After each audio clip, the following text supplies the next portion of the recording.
បុកត្រាប់ត្រីចំហុយជំរាបសួរពុកម៉ែបងប្អូនមកទៀតហើយថ្ងៃនេះដែរគឺមកបុកត្រាប់ត្រីចំហុយឲ្យបងប្អូនទាំងអស់គ្នាមើលគ្រឿងផ្សំយើងមានត្រីចំហុយមានម្ទេសមានខ្ទឹមសហើយនិងបន្លែស្រស់ចឹងណាបងប្អូនហើយមានកៈពិមានអីដែរតែមិនបានបង្ហាញបងប្អូនទេដំណាក់កាលដំបូងហ្នឹងគឺចាត់បន្លែរបស់យើងហ្នឹងគឺត្រាប់បងប្អូនអើយញ៉ាំមានត្រាប់ចកោមានត្រាប់ញងអញ្ចឹងមានតែត្រាប់ស្រួយដាក់ត្រាប់ស្រួយហ្មងទៅដាក់ខ្ទះហើយចាក់ទឹកតិចទៅបងប្អូនដើម្បីឲ្យត្រាប់របស់យើងវាងាយឆ្អិនអញ្ចឹងណាហើយមកក៏លីងវាឲ្យឈ្ងុយហើយយើងដួសមកសម្ដាក់បុកបងប្អូនខ្ញុំបុកត្រាប់ដាក់ប៊ីចេងខ្ញុំដាក់អំបិលមកចប់ឲ្យតន់ដាក់ស្ករទេខ្ញុំបុកវាឲ្យហើយសិនបុកវាឲ្យរាងម៉ត់បន្តិចទៅបានខ្ញុំចាប់ផ្ដើមដាក់សណ្តែកដីចូលតែម្ដងហើយបងប្អូនដាក់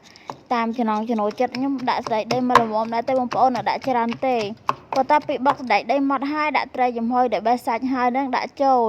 ត្រីចំហុយដែលខ្ញុំដាក់នេះគឺចំនួន5ក្បាលបងប្អូនអញ្ចឹងខ្ញុំបក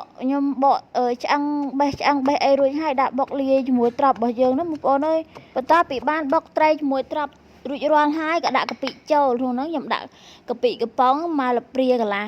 ធ្វើបែបនេះបងប្អូនខ្ញុំចូលចិត្តដាក់កាពិឲ្យបានដាក់ប្រហុកទេវាស្តៀងនឹងបុកកតុយហេះដែរគាត់ថាបុកកតុយហេះបើសិនជាយើងដាក់ត្រាប់វាទុកអត់បានយូរទេហើយបន្ទាប់មកខ្ញុំដាក់ក្រោយពីបុករួចរាល់ហើយបានដាក់ស្ករជាមួយនឹងក្រូចឆ្មាក្រោយគេបងប្អូនមានអំពិលទុំដាក់អំពិលទុំក៏បានដែរតែដោយសារខ្ញុំខ្ជិលបោះគ្រាប់បេះអីទៅខ្ញុំដាក់ក្រូចឆ្មាទៅបងប្អូនដោយសារខ្ញុំហូបតែមួយពេលពីរពេលគឺអស់ហើយបន្ទាប់ពីហ្នឹងមករួចរាល់ហើយបងប្អូនភ្លក់តាមចំណង់ចំណូលចិត្តខ្ញុំក៏ឈៀងចូលទៅបេះលក់លៀបបងប្អូនអើយលក់លៀបនៅផ្ទះនឹងឯងគ្មានទៅណាទេដោះក្បែរពីនឹងត្មងពីត្រួយវិញលក់ថាហូបអត់តាន់ទេខ្ញុំរនឹកវិធីថាធ្វើម្ហូបអីទៅបានហូបលក់ជាមួយលឹកលៀបលឹកអីចឹងណាធ្វើនេះធ្វើនោះចឹងទៅឲ្យតែបានហូបអាលក់លៀបហ្នឹងបងប្អូនអើយវាលាស់ល្អពេកថាខ្ញុំទៅខ្វះកនឹងលក់បៃតងសម្រាប់ប្តីខ្ញុំវិញគឺខ្វះកជាងខ្ញុំទៀតឲ្យតែបានធ្វើប្រភេទទឹកគ្រឿងប្រភេទដែលសឡម្ហូបដែលផ្ទាប់ជាមួយម្លក់ខ្ញុំបេះបន្លែលក់លៀបសម្រាប់ប្តីខ្ញុំបេះម្ទេសគឺនៅតែគៀនពីងនឹងឯងបងប្អូនអើយមួយនៅគៀនពីងមួយនៅ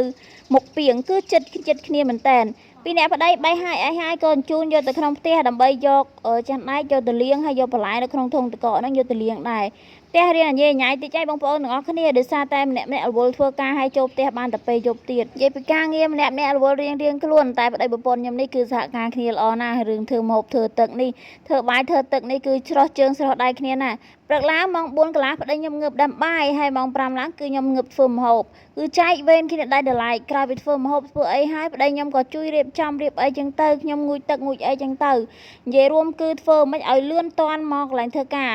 បន្ទាប់ពីរៀបចំទុកដាក់ឲ្យបងប្អូនដល់ម៉ោងហូបបាយនេះហូបពងហូបបាយជាមួយម្ទេសដូចឆ្ងាញ់មែនតែនហ្មងណា